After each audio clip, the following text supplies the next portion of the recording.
Thank you, Paul, and thank you, everyone, for having me here today. I'm honored to be here on behalf of the Times-Dispatch to introduce today's program and the speaker. I had the opportunity to ride the elevator down with him, and I'm sure that if our brief conversation in the elevator is any indication, this is going to be a really interesting afternoon. So I'm looking forward to it. In his latest book, our prize-winning speaker traces the competition for control of North America from the landing in 1519 of Spanish troops in what became Mexico to 1871 when, with the Treaty of Washington, Britain accepted American mastery in North America. The story he tells is one of conflict, diplomacy, and geopolitics. The eventual result was the creation of the United States of America, the country that stretches from the Atlantic to the Pacific and dominates the continent. The gradual withdrawal of France and Spain, the British accommodation to the expanding U.S. reality, the impact of the American Civil War, and the subjugation of Native peoples are all carefully drawn out.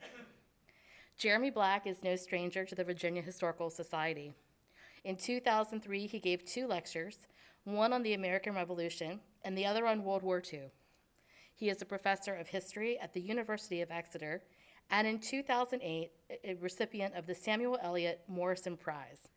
He's the author of numerous books on military history, including most recently, Crisis of Empire, Britain and America in the 18th Century, and the Great War and the Making of the Modern World. And of course, today's subject, Fighting for America, the Struggle for Mastery in North America, 1519 to 1871. So please join me in welcoming Jeremy Black, who will speak to us today about Fighting for America, the struggle for mastery in North America. Thank you.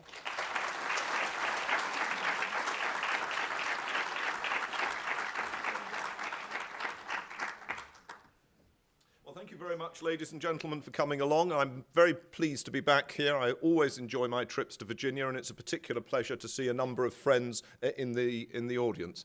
I would also like to join the President in thanking the sponsors. All of us know that the process of civic engagement in which, as it were, scholarship is linked to the wider community is really important, but civic engagement can only take place if people are willing to support institutions such as this great institution and lecture series. So I myself would like, as the speaker, to say thank you not only to you as the audience, but also to the sponsors. Now, there's a mobile phone. I always say to my students, leave your mobile phones on, but please leave something incriminating that was going to amuse the rest of us. Anyway, now, my subject is, in some respects, a story that is parts of which are familiar to you, but it also is designed to serve a wider purpose. I think when you're giving a historical talk, you should always try and introduce to the audience, as it were, key conceptual problems that vex historians. And the key conceptual problem we're going to be looking at is the problem of inevitability. Is what happens in history inevitable, or is it not? And if it is not inevitable, how likely is it? And what is the respective role of individuals and groups, of structures and contingencies? And I'm going to use that as the conceptual point as I discuss the making of North America. And I've got this map up from the collection here. And this map shows, it's a modern map of course, but it shows North America, or what becomes the United States, in 1810. And the point about the map is an obvious one. You will see that the shaping of your country was totally uncertain at that point. There was no way of suggesting even that the United States was necessarily the major player territorially, not only in North America, but in fact in what was to become the United States of America. Now, in this lecture, I'm going to focus on the period that is of greatest concern to me for the point of the lecture, which is the period from 1783 to 1871. And before somebody asks me why 1871, I will tell you that 1871 marks the date in which the British decide to settle their outstanding differences with the United States and to pull all bar 2 of their garrisons out of North America, which really settles the North America question. And that's what I'm going to focus on, that period. But before that, I want to make some comments about the earlier period, the period from 1519 to 1783. And I want to say and emphasize the role of uncertainty in that very period. I, after all, am speaking to you in English. It would have been in no way inevitable that this kind of gathering would have taken place in this language as opposed to French or Spanish, if you were thinking about how North America had developed in the 16th, 17th, or indeed early 18th century. It's worth pointing out that what becomes English America, or British America if you want to use that phrase, what becomes English America is in fact a relatively late arrival in North America. The initial arrival in North America is Spanish. North America gets settled by Europeans from south to north, as it were. In other words, the key early settlements, the key early civilization of Europeans in North America is in what we call Mexico. As far as offshore islands are concerned, the key offshore island is Cuba, not Newfoundland, for example. And across most of North America, north of the Spanish area, there is no European impact at all prior to the early 17th century. There are, of course, one or two Vikings that arrive in Labrador at the beginning of the 11th century. There are English fishermen off the coast of Newfoundland in the 16th century. There are one or two short-lived French settlements in what we would now call the St. Lawrence Valley. But essentially, the European presence is peripheral. And it's an accident in many senses, an accident born of long struggle, that North America ends up as British North America. Indeed, it's worth bearing in mind that next year is a major anniversary in the history of British North America, and in fact a major anniversary in the history of Virginia, and that is the Peace of Paris of 1763, which saw the end of the French presence in Canada. And remember, French Canada stretched down well into the Ohio River Valley area, and of course meant that Virginia had a hostile neighbor to the west. And of course, the hostile neighbor to the west is quite formative in early Virginia history. Well, that is only really settled in the fighting, in the conflict of what you call the French and Indian War and what I call the 7 Years' War. That's because the reason for that difference, sometimes Americans ask me about this, is that the fighting actually started in 1754, but the war is only declared in 1756. It's possible in the 18th century, as in the modern age, to fight wars without declaring them, and therefore there is different timing on each side of the Atlantic for that particular conflict. Now, it in no way was inevitable that the British would emerge as triumphant in their struggles with France and Spain, or indeed with the Native Americans.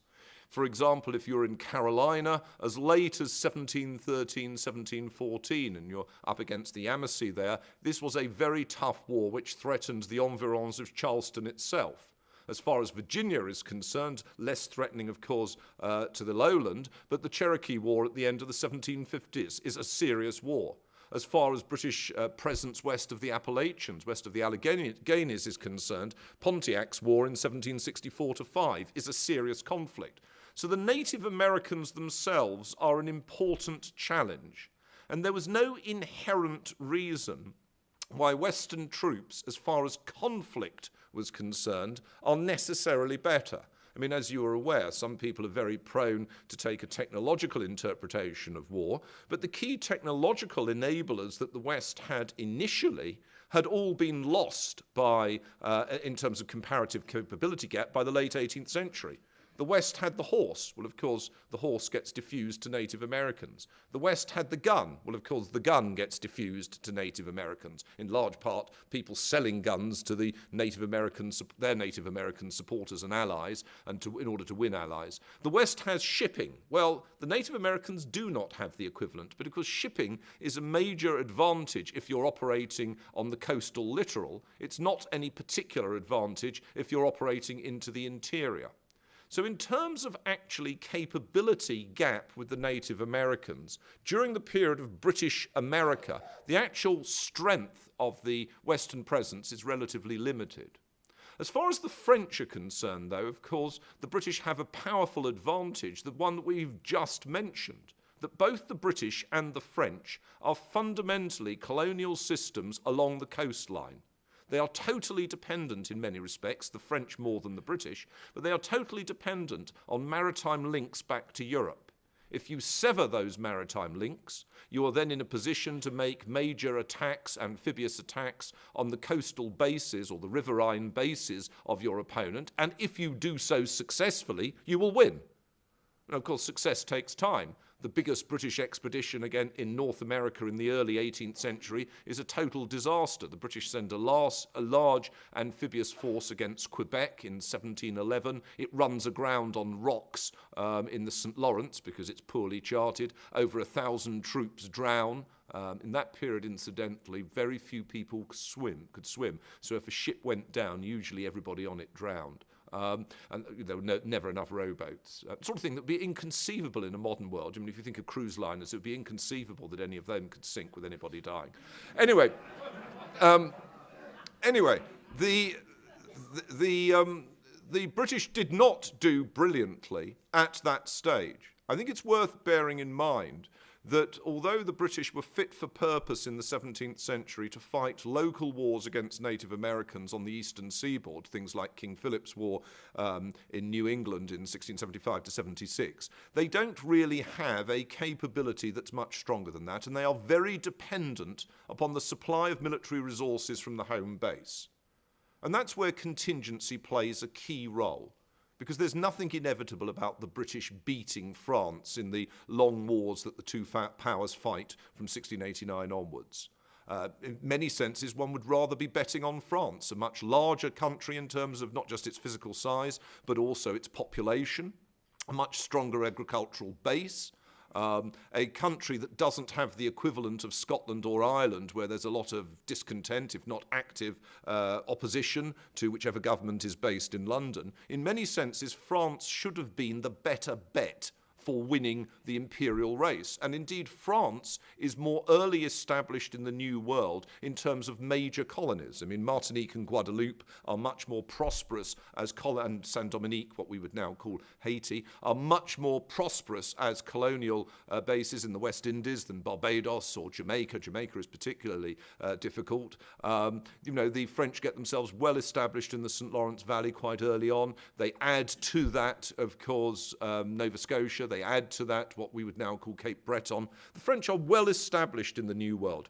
They establish a presence on the Gulf of Mexico with Louisiana, and then in a key move in 1700, the grandson of the King of France, Philip, Duke of Anjou, becomes Philip V of Spain, and for much, though not all, of the 18th century, France and Spain are key allies. And that strengthens further the French presence in North America. It means that the British are up against, on the whole, a cooperative alliance. And of course, the Spaniards are there not only in the Caribbean and not only in Mexico. The Spaniards are actually, of course, on the mainland of North America itself, in what we would now call Florida. And Florida in that period, as you will recall, stretches from the Panhandle even further west towards the Mississippi. So the British are marginal in North America. It gives me no pleasure to say this, and of course I'm not in any way trying to sort of say that Richmond and places like Williamsburg or New York are not important. They are important, but they are relatively marginal compared to the combined presence of the Bourbon powers, France and Spain. So why do the British win? Well, a mixture of factors. No one factor is of unique importance. One of the factors, it's always good to compliment one's hosts, one of the factors which is significant is the fact that there are more people in British North America than in French North America, and the militia units and other volunteer units from the colonies on the eastern seaboard play a very major role in providing manpower in key expeditions. For example, the Louisburg expedition of 1745, which is a success.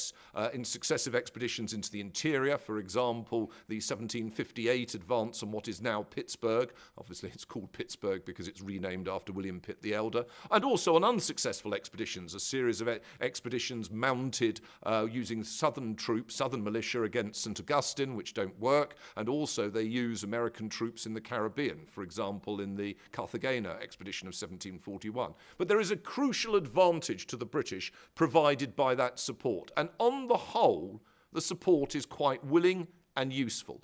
People looking towards the subsequent struggle between the British and the colonists emphasise dissent. I mean, there's a book by Fred Anderson emphasizing tension in the relationship between Massachusetts and the British state during the French and Indian War. And of course there are disputes, but the actual substantive point, an absolute key point, is that despite these disputes, there is a willingness to fight and die for part of the imperial project. And that is a very key point. I mean, at a base level, more people from Massachusetts are willing to kill Frenchmen in the French and Indian War than people from Massachusetts are willing to kill Brits during the War of 1812. That's, I think, a quite important, significant factor. So in other words, the empire works on this side of the Atlantic as well as on the other side. Second point, constitutional change in Britain. Important. Completely accidental in some respects. James II proves an unsuccessful and unpopular monarch. He is removed in what is a very close-run invasion and rebellion in 1688, and the new political system after the Glorious Revolution creates a parliamentary-funded national debt, creates a politically cohesive country, incorporating most people politically within it, and creates the basis for a major explosion of political and economic energy. None of that was predictable. None of that was predictable at all. For most of the 17th century, Britain had been a fairly chaotic state with civil wars, execution of the king, problems with parliamentary government. You know, if you were a colonist in the New World, you must have thought to yourself, why on earth are we allied to such a useless metropole? But actually, by the 18th century, the situation is very different. I mean, in a way that, again, would be wonderful to think of today if we were one is British or American. The state was fiscally stable, the most fiscally stable state in the world, measured in terms of the very low rate of interest it had to pay in order to raise the loans necessary to fight its foreign wars. And of course, it's the state which invents a series of so-called revolutions, the agricultural revolution, the transport revolution, and most famously, the industrial revolution. So that the British state has the resources, and it also has the interest in the foreign world. Whereas the government of France has its eyes fixed firmly on territorial expansion into Germany and Italy, the state of Britain is increasingly interested in North America. So in another important anniversary for North American history that's occurring next year, which is the anniversary of the Peace of Utrecht, you probably not have heard of that, but that's the peace that ends the War of the Spanish Succession in 1713, the British insist on gaining Nova Scotia. They insist on gaining Hudson's Bay. That's all the lands from which rivers flow into Hudson's Bay. So that's an enormous tract of Canada. And they also insist on gains in the West Indies. Well, they get that because they've beaten the French, but also because the French are actually more concerned with territorial gains in Europe, and Louis XIV is willing to, as it were, yield territory in North America in order to obtain his goals in Europe. There is nothing inevitable about that. There's nothing in the water or the air which ensures that the King of France is going to subordinate colonial gains to European gains, whereas the British will have the alternative priority.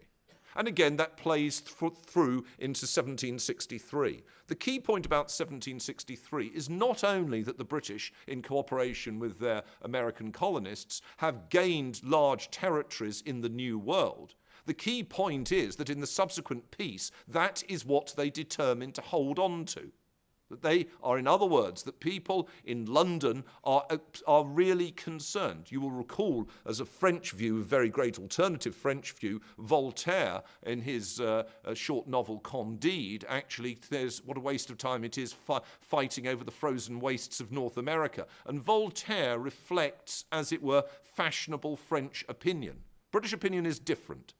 So one element one has to look at when one's looking at territorial allocation is what leads particular societies to decide that control over particular portions of territory are significant. And this, incidentally, is important as we play through American history in the 19th century, because as you will be well aware, the, as it were, strategic geography of people in Boston is very different to the strategic geography of people in Charleston or the people in New Orleans.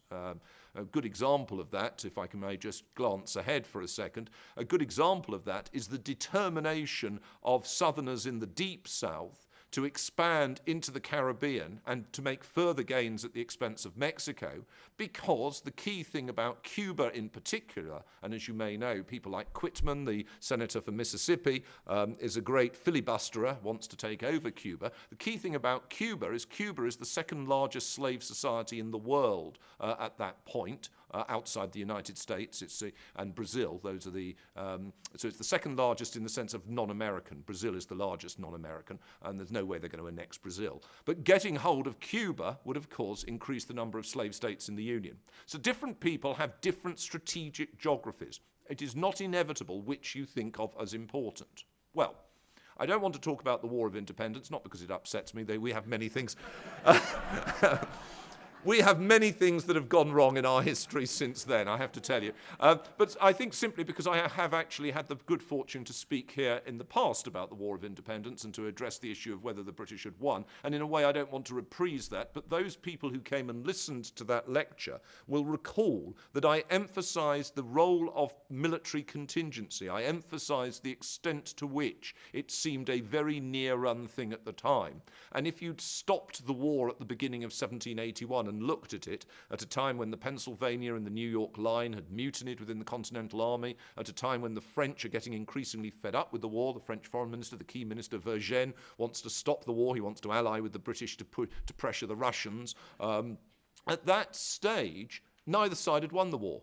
And it by no means seemed clear and obvious that it would end as it did end. And indeed, you will recall that even at the very end of the war, far from the war ending with an overwhelming American military victory, the British, of course, are still in occupation or control, whatever term you wish to use, after Yorktown. They're still in control of New York, of Charleston, of Savannah, and they can't be driven out.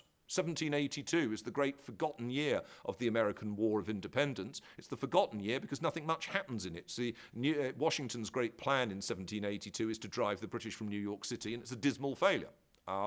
So we end the war, and now I start the rest of the lecture, in 1783. And the point about that departure is this. It is terribly easy to treat American history after 1783 essentially in domestic terms. One can see, obviously, America territorially expands, but there can seem to be a sort of inevitability about it. And of course, to American commentators in the 19th century, at the end of the 19th century, in the beginning of the 20th century, it seemed very inevitable, in part because many of their views were shot through with an implicit or explicit sort of cultural superiority, if not racialism, i.e., Mexicans are bound to lose, Native Americans are bound to lose, Jefferson's view on the Native Americans, for example. Therefore, there really wasn't much of an achievement.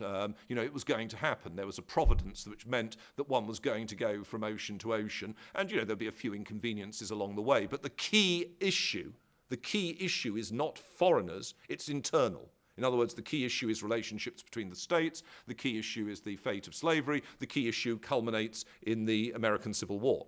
Now, if you take that point of view, then clearly foreign powers are marginal, and the issue of the shaping of America and the struggle for mastery in North America actually becomes an issue which culminates in the events of 1861 to 1865, and we all know what happens. And we can end up debating what might or might not have happened if different events had occurred at, say, Gettysburg and all the rest of it, but that becomes the subject. Now, I can talk to you on that line if you want, but actually what I'm trying to do is to appeal to your intelligence and to say it's more complicated than that.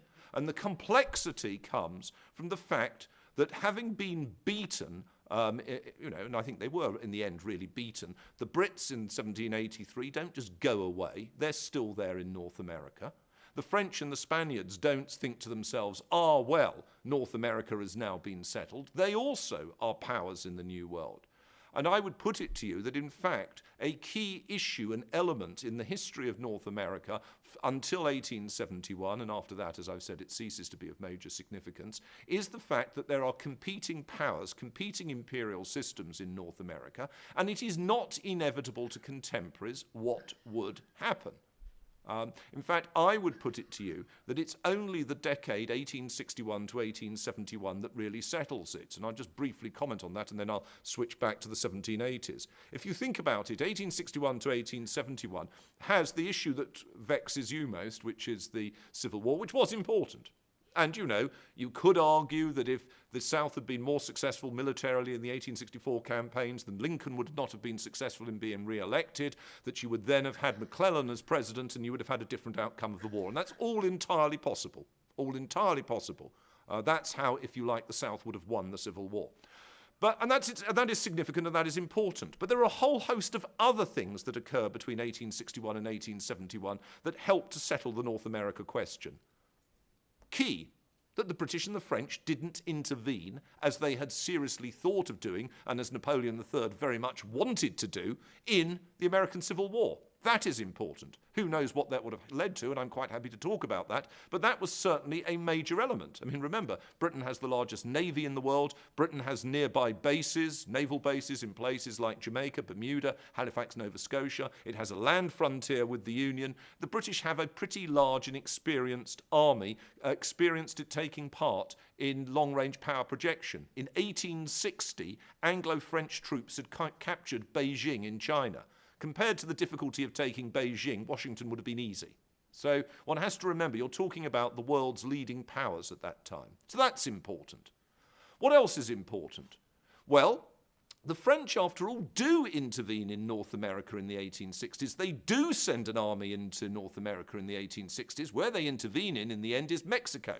And they famously, of course, put Maximilian on the throne. They capture Mexico City, etc., etc. And in the end of the day, after the American Civil War, there is a confrontation between the American government and the French. People think it might lead to war. It doesn't. There's two ways you can play this. There's two separate ways. American historians conventionally say, because obviously they would think in these terms, they conventionally say that the threat of American intervention leads the French to pull out. Well, actually, no.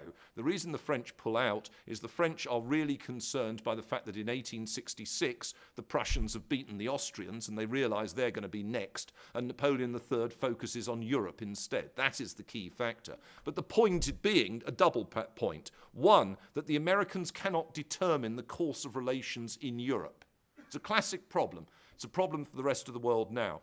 If you are the world's leading power, which at that stage is Britain, and France is the great wannabe, if you are the world's leading power, then the fact of the matter is it's very difficult for other powers to dictate what you do. I mean, one of the reasons the British don't intervene in the American Civil War is the fact that from 1863 onwards they get drawn into the idea that they may end up in war breaking out over the Schleswig-Holstein question, as it in fact does do in 1864. They become much more focused on European power politics. So the Americans have the problem that the Europeans are intervening in the New World without the Americans being able to determine it. What else happens in the 1860s that helps to mold the shape in North America? Well, not only do the French fail in Mexico and leave, which is important, the Spaniards give up their attempt at power projection. The Spaniards, a minor player at that point, but the Spaniards in the 1860s had sent troops into the Dominican Republic, much to the irritation of the Americans. They'd sent warships against Peru, much to the irritation of the Americans. The Spaniards were sort of flexing their muscles in the New World. They give up in 1866 because there's a revolution in Spain. The Russians sell up Alaska and the Aleutian Islands in 1867, which ends Russian America. The British, of course, push through Confederation in Canada as a precondition for actually pulling out most of their troops from Canada. So all of these help to settle the North America question so that by 1871, North America is actually really under the military and political control, effectively either directly or indirectly, of the United States. But prior to that, that had not been inevitable. And you have the sort of shape that you get on the map up there. So let's go back to 1783. And let's start to think a bit about how much of the history of the early republic, many of the political disputes of the early republic, the disputes surrounding the Constitution writing in the 1780s, the disputes surrounding the tension between the Federalist tendency and the Democratic Republican tendency of the 1790s, and of course that's linked to the disputes between the idea of central government and the states' rights, of course Virginia playing a prominent role, and then you can play that forward, disputes in the 1800s and early 18 teens between Federalists and Democratic Republicans. All of those should be seen in part in terms of the way in which American history is being shadowed and American politics is being shadowed by these other powers. These other powers are there. Remember, the Americans have signed a peace treaty with the Brits in 1783. Neither side feels that the other side is observing the peace treaty. The British argue that the Americans fail to fulfill their promises to provide compensation for the territory of seized loyalists. The British are certainly correct in that, but the British then use that as an excuse to hold on to forts in what the Americans call the Old Northwest and to go on supplying Native Americans with arms. So both sides feels angry with the other. That issue remains a very serious issue until the mid-1790s, 1794-95, when the Americans finally deal with the Native American opposition in the Ohio River Valley. And one of the reasons they're able to do that is, of course, because the British hang back in 94-95. Now, why do the British hang back? As you may know, I've written a book on James Bond, so if I was in the mood, I'd press a button here if anybody didn't feel like answering, and we'd have a display of PowerPoint. You know, I've got the point and you get the power. But the answer is, of course, that the British actually have to fight a real war from 1793 onwards, which is a war against revolutionary France. And that means that they do not have the opportunity to take a forward policy in North America that they might otherwise have wished to do, and which certainly their officials on the ground, their military officers, their governors, lieutenant governors on the ground, want to take this forward policy. And that brings out a more general point, which is this. A key element of the early opportunity for the United States is the fact that between 1793 and 1815, the British are busy elsewhere. Same point, incidentally, for the Russian Revolution. As you may remember, the Russian Revolution, I'm not suggesting that the American Revolution is coterminous with the Russian Revolution, but there are similarities in terms of international relations. The Russian Revolution is followed by foreign intervention, but it's pretty half-hearted because, of course, the Western powers are exhausted after World War I. Their militaries are exhausted, and their civil populations, it's very clear in America and Britain and France, their civil populations want the war over as quickly as possible. And that gives the Russian revolutionaries a key, as it were, period in the 1920s and 1930s to squabble among themselves, to take part in what the Soviet communists had in way of constitution forming, which is a much more vicious policy than occurred here. But, you know, they're able to do that because everybody else is not really going to bother them. The same thing is true for the United States. The United States is extraordinarily fortunate, and this is contingent, it is not inevitable. They're extraordinarily fortunate that in a way France has its revolution, that the revolution, which starts in 1789, the revolution leads to a much greater energy in French war making, much more so than under the Bourbons, that revolutionary France and then Napoleonic France is a much greater threat to the British than Ancien Regime France had ever been, and therefore the British are busy. They cannot do what their people in Canada want to do, which is to help the Native Americans, and deliberately so in order to keep a buffer between Canada and the United States. So that is significant because it's interesting to note that if you look at early diplomatic reports coming out of America, I can remember reading the reports of the French chargé d'affaires in America in 1790, in which he is predicting that America will split. He predicts America will split between three countries, the North, the South, and Transappalachia. And that was a fairly common view among foreign commentators. Their view that America was essentially a fragile system, that as a federal system it wouldn't work well, and that this is not the age of republics. And of course, on the whole, they were absolutely right. If you look at the situation, 1787, the United Provinces, what we would call the Netherlands, which was a federal republic, rather like, with a federal republic of a group of provinces, which rather like the United States, it is conquered by a Prussian army supported by British naval action.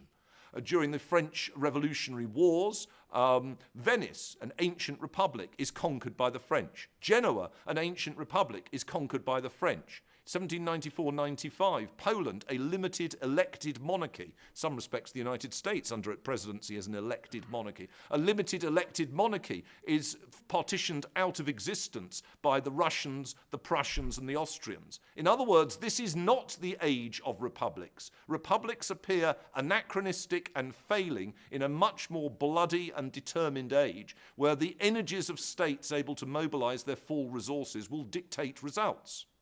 So in many respects, It's not so much geography. You know, the American founding fathers kidded themselves that they were able, because of the Atlantic, to be absent from this process. Absolute rubbish. The British and the French were quite able to slug it out in the West Indies, quite able to project troops much further than the United States. The British, after all, in the 1790s and 1800s, were also conquering bits of India, which much more formidable in terms of distance and environment and disease than the United States. What in fact it is the concentration of the British on fighting the French and of the French on fighting the British. And America plays a role, in part, only as it were, bit part in this. I mean, let me give you a good example, the War of 1812. The War of 1812 is usually treated as a sort of struggle between Britain and the Americans over maritime links and over the British support for Native Americans and the determination of the war hawks in the western states, people like Henry Clay, in order to launch a war of conquest against Canada to stop this. All of that is true. But you also have to think of the timing. Why do the Americans go to war against Britain? I mean, nobody in their right mind would have imagined that you could beat Britain in that period. The reason the Americans go to war against Britain is because they are convinced that the British have lost to the French. After all, by the summer of 1812, Napoleon is in secure control of all of Western Europe, with the exception of some continuing opposition in Spain. He's in control of Central Europe. He is about to invade Russia at the head of an army of 600,000 troops, the largest army the West has ever yet seen. Much of that army provided not by French troops, but by allied contingents from powers like Prussia and Austria, former opponents that are now all part of the Napoleonic system. It appears obvious to Americans that they are backing the winning side in the Great War within Europe. They're backing the winning side in the Great War within the European system, and that is why they're going to win. I don't wish to be offensive, but the Canadian historian Richard Glover compared, he's dead now, so whatever you might say about him, it's not going to affect him. He compared America's entry into the war to Mussolini coming into World War II on June the 10th, 1940, after Mussolini was convinced that the French and the British had lost. In other words, you're backing the winning side, you're out to grab your bits. Unfortunately, from the American point of view, Napoleon goes pear-shaped in Russia. It goes disastrously wrong. And that, of course, launches the disintegration of the French alliance system, the Russian move into Poland and then into Germany, and the collapse of Napoleon. By the end of 1812, the Americans know they've lost.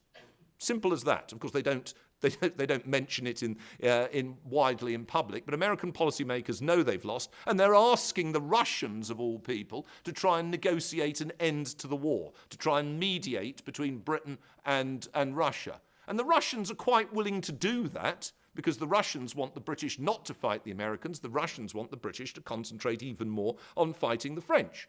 The British say no. Any negotiation will be direct between us and the Americans.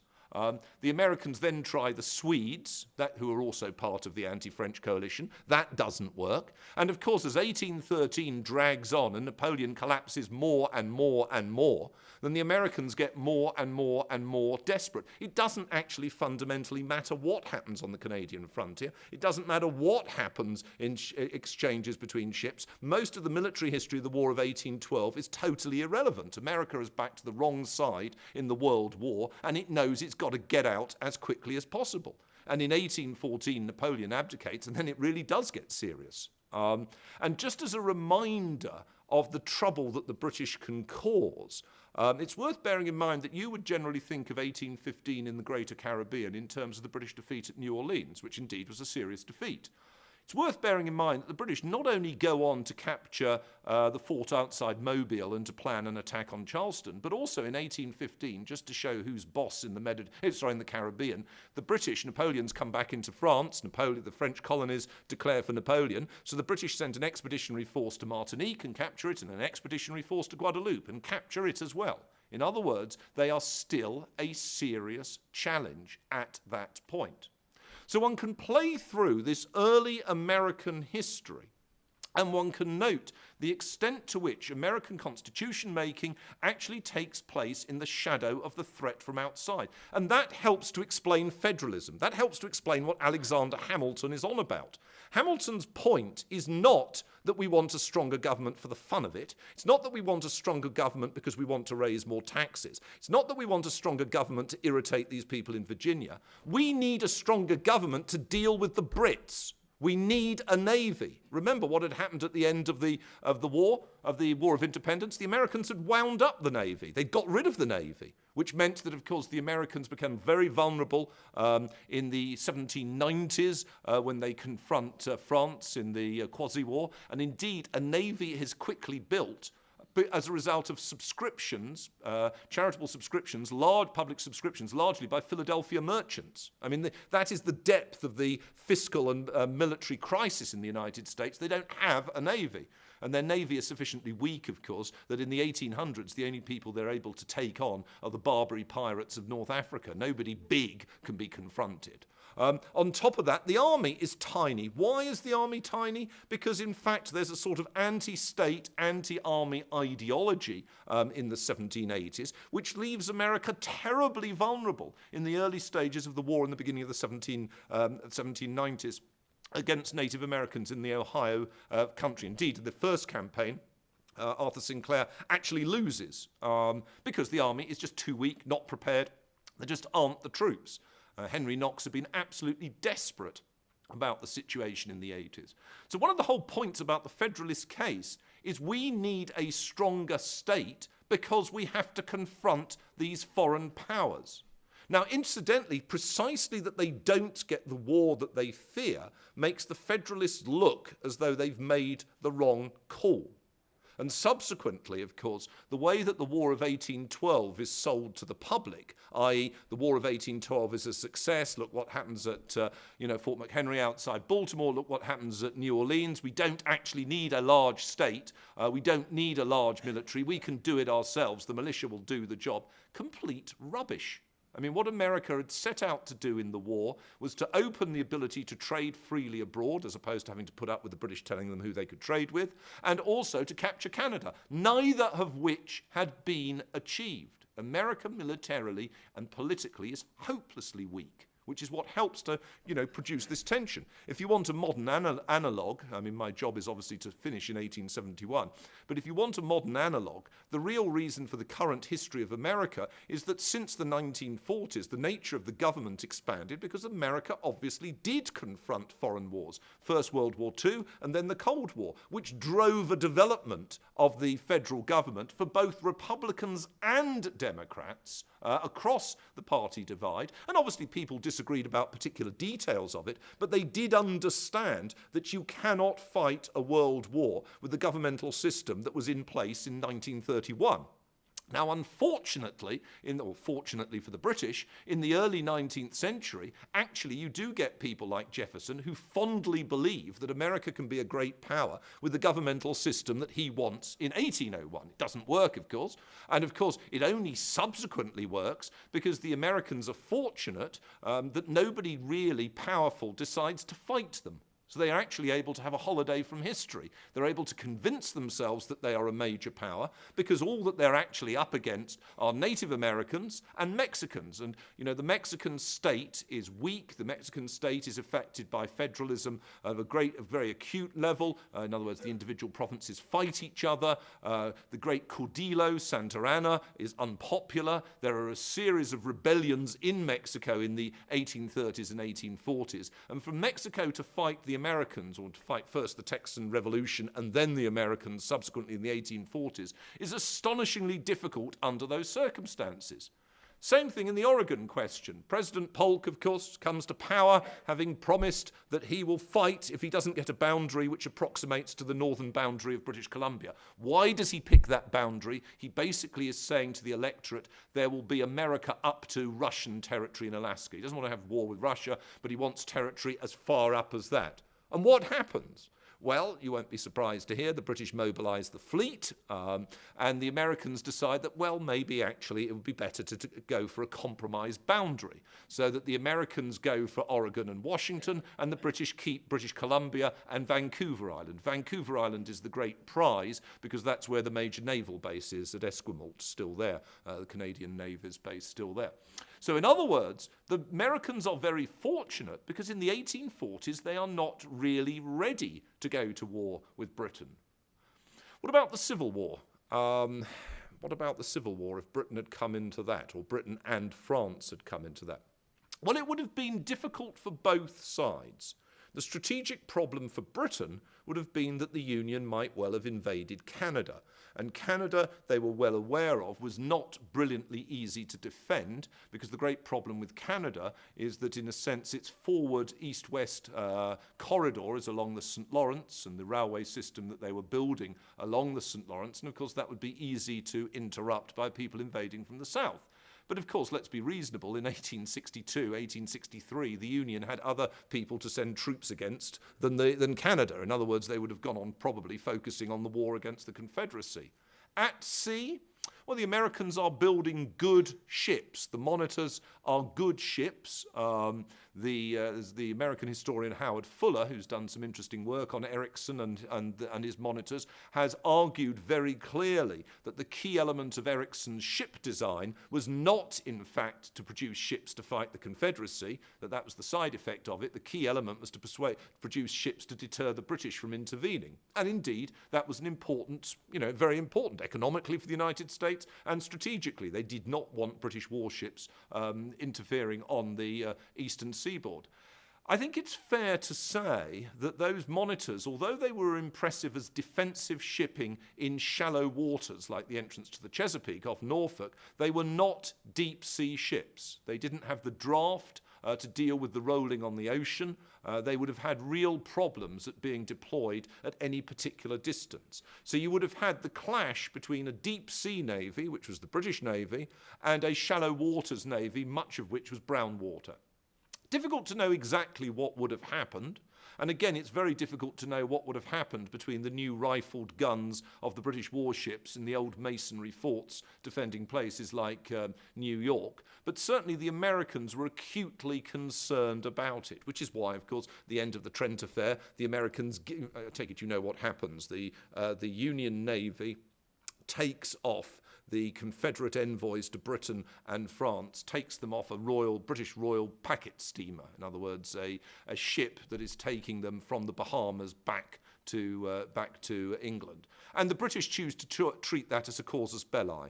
The British argue that, this is an infringement of British sovereignty because this is a royal ship, and that if the Americans don't hand these people back, they've been put into a prison in Boston. If they don't hand these people back, there's going to be trouble. This is the Trent affair. And of course, at the end of the day, after a lot of sort of saber rattling in America, the Americans do hand them back. And I think that's quite an interesting choice. I mean, they could probably have decided to not do so and to see what would have happened. And the British government, I'm not sure quite what it would have done. I mean, I've read the instructions to the Admiral on the North America station, and the Admiral is resupplied with new warships.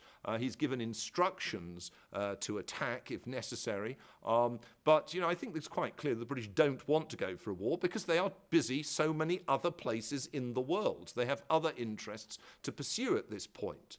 The second period of potential intervention is in the late summer and early autumn of 1862, when the British cabinet does debate intervention. Napoleon III is calling for intervention. What they are proposing to do is to demand that both sides stop fighting in order to allow peaceful mediation to take place. Well, that sounds very nice and jolly, doesn't it? But the point about that is that the assumption that Napoleon III made was that the Confederacy would say yes, and the Union would say no, which would then, of course, put the Union in a position as defying an international attempt to negotiate peace, and therefore provide, again, a casus belli.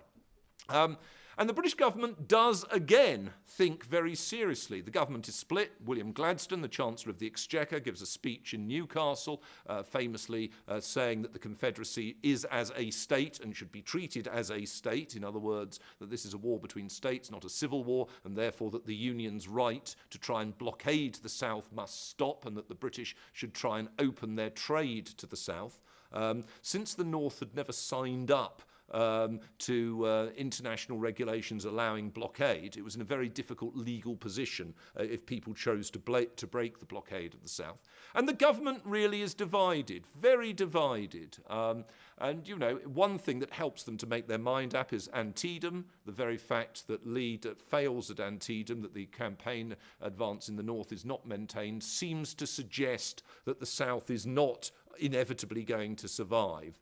Other factors, though, come into play. The government is very concerned about developments in Europe. It also doesn't trust Napoleon III. I think that's a pretty key point. It doesn't trust the French. And ultimately, you know, distrust of the French is more important to Palmerston, who's the Prime Minister, much more important to him than wondering about the United States. So the point I'm trying to make is that repeatedly, if you look at American history through this period, you can emphasize the uncertainties of international relations. You can emphasize the degree to which what would happen militarily was unclear. And you can then try and draw attention to what I think is really important, which is the role of this in domestic American politics. And one of the interesting things to do, and I'll close on that point, and I make several references of this in my book, which I hope you'll find of some interest. One of the points I make is if you actually look, for example, at the British State Papers, you will come across many cases in which American politicians actually talk in this fashion to British diplomats. I mean, obviously, it's easy for them to do that, because American, obviously not just a common language, but American politicians associate, depending upon their political preference, associate themselves with one or other of the major political parties in Britain. Now, in some cases, we're talking about downright treason, obviously, the Burr-Wilkinson affair, which is, you know, very interesting, and, you know, with the pressure by Burr on the British to locate warships off the mouth of the Mississippi in order to help his separatist ambitions. I'm not so much thinking of that. I'm thinking more, for example, of the reports of Lord Lyons, 1862, the British envoy to Washington, and his discussions with democratic politicians in 1862 as to what is going to happen if they do well in the midterms, what this will mean, and whether the democratic politicians want Britain to pressure the American government or don't want Britain to pressure the American government. Lyons is close to the democratic politicians, and he is trying to persuade the British government to do everything possible to help them against Lincoln. Now, this is a level of politics that is worth thinking about. Again, American commentators are used to the idea that their politics are in some way separate from the politics of the wider world.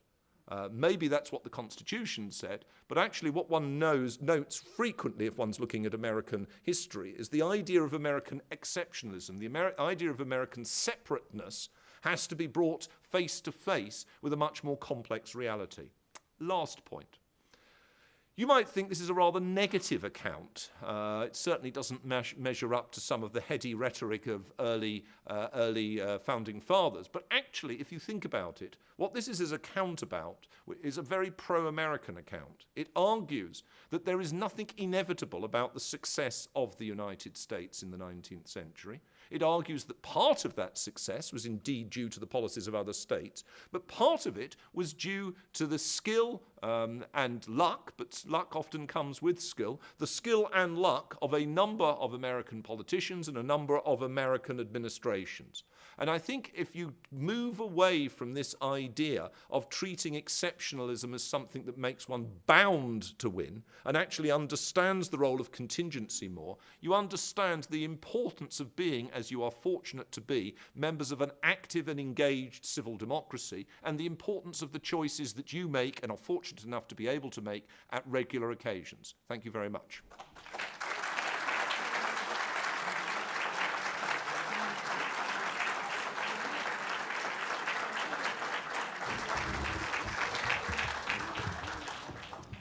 We're going to do questions a little differently today. If you have questions, there's a microphone up there. and obviously there's one down here. So please come down and, as Jeremy would say, queue up. And he will call on you from the stage, and then when he does, you may ask your question. It's 350 years of history, folks. There have to be questions here.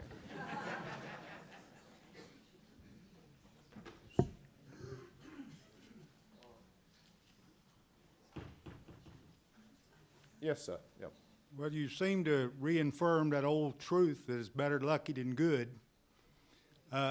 Tell us a little bit more about the role of the Native Americans, as they were pretty much pawns, as it were. Is that fair to say?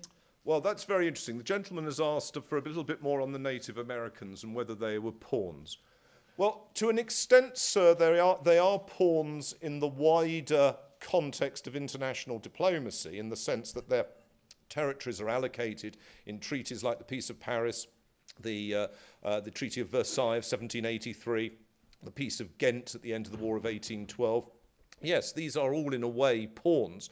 But on the other hand, they're also independent players. And I think it's fair to say that until the 1780s, early 1790s, the Native Americans east of the Mississippi are still very important in the Old Northwest, and you could argue that's true into the early 18 teens. You could argue that the really important aspect of the War of 1812 is it brings the defeat of the Native Americans in the Northwest. It also brings, of course, the defeat of the Native Americans in the Southeast, the defeat of the Creeks in 1814, battles like Horseshoe Bend. West of the Mississippi, the presence of the American state is really quite minor. I mean, the Louisiana Purchase of 1803, it means absolutely nothing if you're living in a state like, well, obviously it wasn't a state of that period, like Nebraska. You know, you wouldn't have noticed. So the Native Americans west of the Mississippi remain really quite important. And if you're interested in reading a scholarly American account of this, Sam Watson at West Point, who's got some very good stuff on the American Army in the 1820s and 30s, I mean, he draws attention to the way in which American army movements west of the Mississippi, particularly in the 20s, are still very tentative. So, you know, I would say that the Native Americans might at one level be pawns. Nobody's consulting them about the Louisiana Purchase, but on the ground they are not pawns.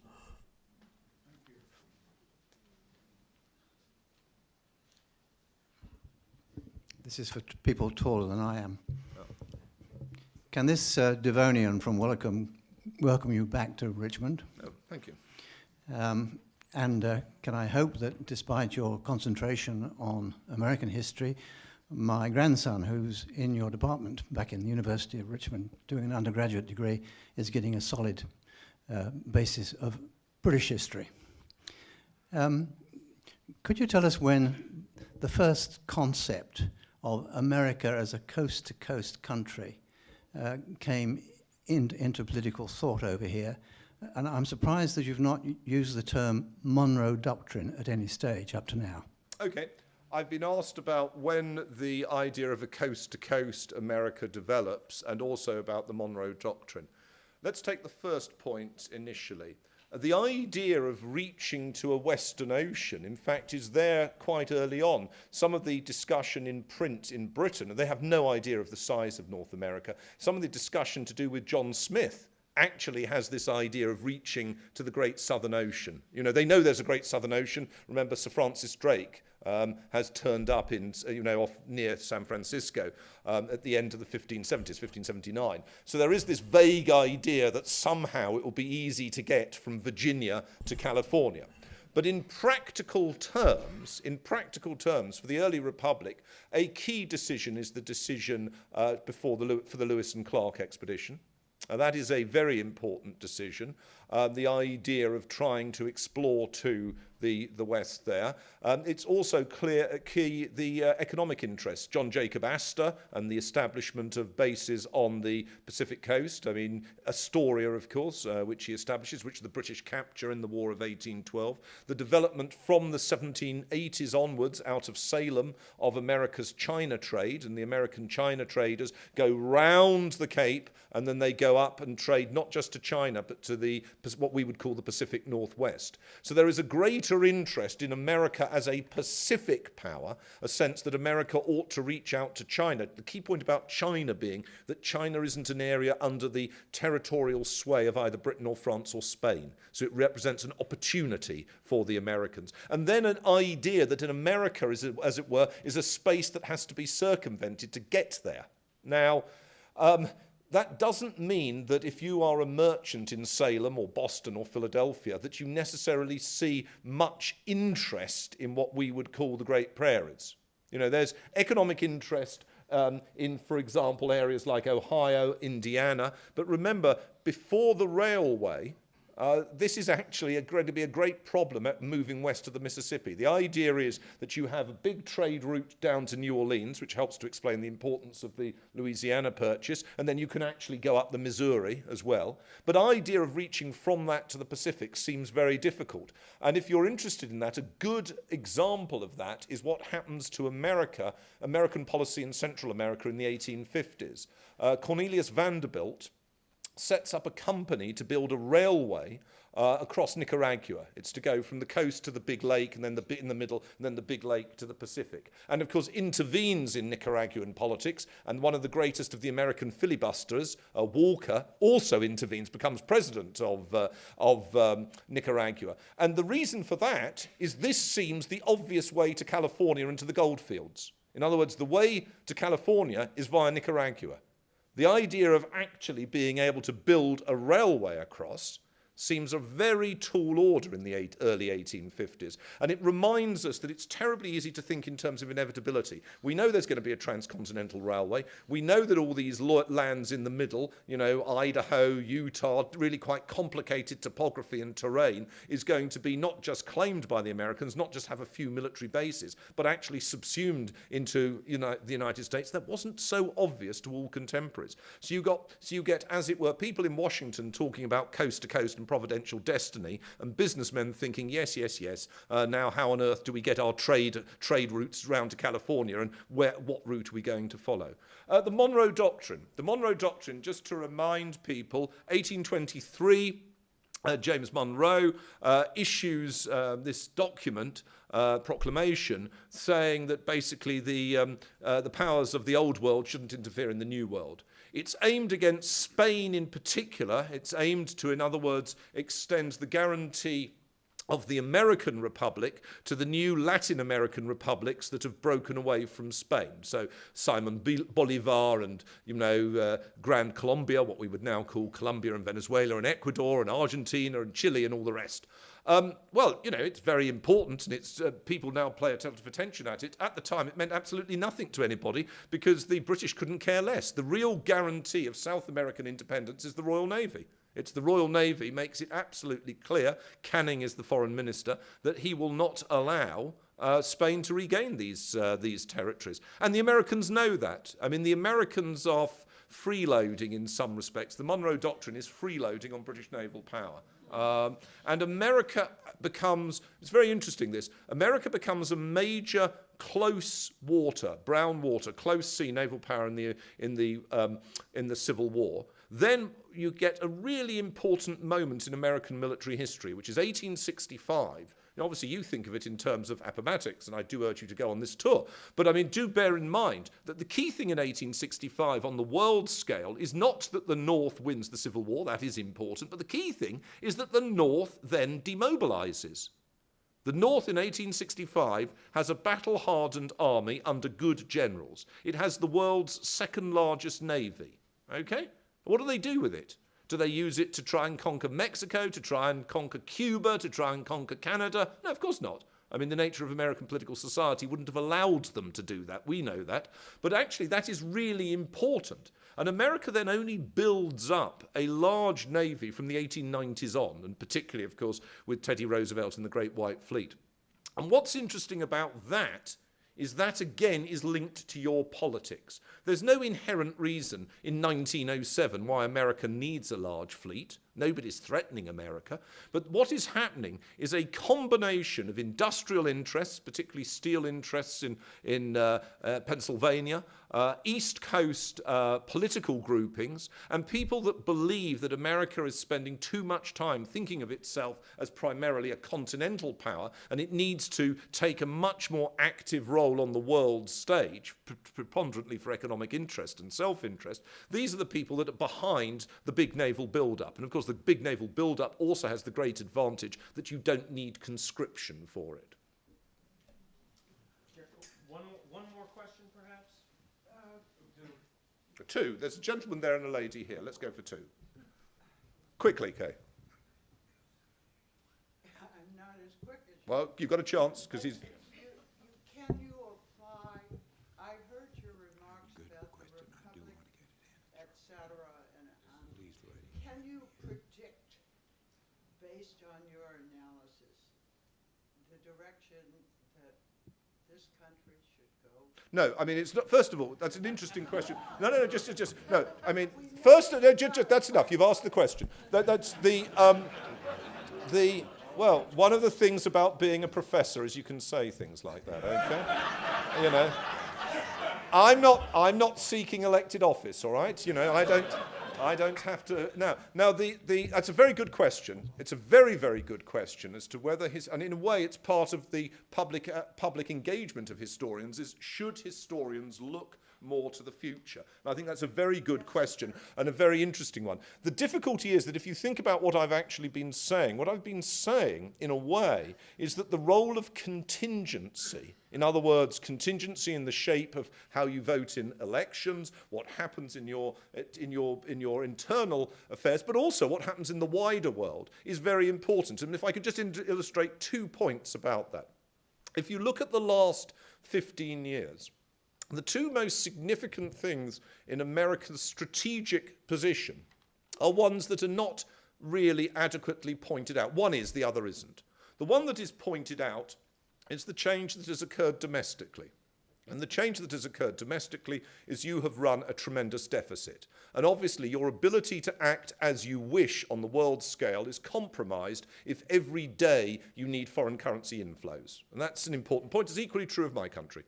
What doesn't tend to be given enough thought of is that actually the strategic situation of the United States has been greatly compromised because the achievement of the 1970s, which is that America benefited from the Sino-Soviet split of 1960, and they developed a strategic partnership with China against Russia. So the key thing is that as it were, the two main hostile powers were split. That strategic advantage was thrown away, lost. I mean, it depends upon what phrase you want to do as to whether you want to imply blame or neglect, but essentially in the 2000s. That was the most important strategic challenge to the United States in the 2000s. Not 2001, terrible as those atrocities were, not the wars in Iraq and Afghanistan, problematic as they were. The most important strategic challenge is the closer relationship between China and Russia. Now, I simply do not know what is going to happen in Chinese and Russian policymaking. And in a sense, that is part of a dynamic relationship with American policymaking in which one cannot tell how that trio is going to work out. And that, in a way, affects America's options. So you look to the past, and the lesson in the past is the options of America are affected by, it's not, America is the world's greatest power, and will remain so, I very much hope. But America's options, whether it's the world's greatest power or whether it's the world's not greatest power, as it was in this period, they are still affected by what the other powers do. And in a way, the lesson from the past is you cannot predetermine what other powers do. You have to be prepared for them doing what you don't want. You have to try and get them to do what you do want, but you cannot predict what will happen. So that's a very good question, and that's my answer. Yes, sir, last question. Thank you. Frankly, two, but if you could give me a brief answer. First, there's a myth that, except for one vote, our native language would be German. Please answer that question. The second one, my family went from a county in Georgia to southern Indiana in 1808 by wagon train that took 2.5 months to 4 months, depending on the story. Do you know what particular event in Congress perhaps made people from Georgia go to Indiana? But the main question, if you have time for just one, is how come we're talking English and not German or French?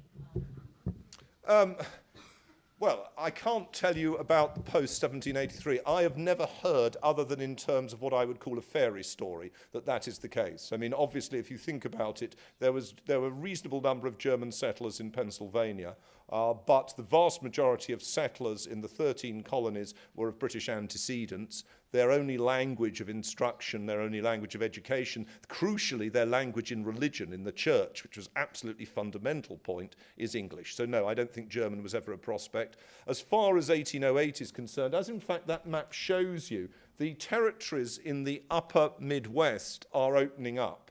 The effect of defeats of the Native Americans, although in fact the Native Americans in northern Indiana aren't to be finally defeated until the War of 1812, opens up a lot of land for settlement. Georgia itself, much of Georgia had proved quite difficult land to settle, and also its profitability was less than South Carolina, which very much it affected the feasibility of Georgia. And Georgia still in 1808 is under a lot of pressure from the Creeks and the Cherokee. So western Georgia is still a bit difficult. So it's an understandable move in 1808 to go north for soil which is going to be fresh soil for cultivation and where Native Americans are less of a threat than they would be in West Georgia. Thank you. Thank you for inviting me.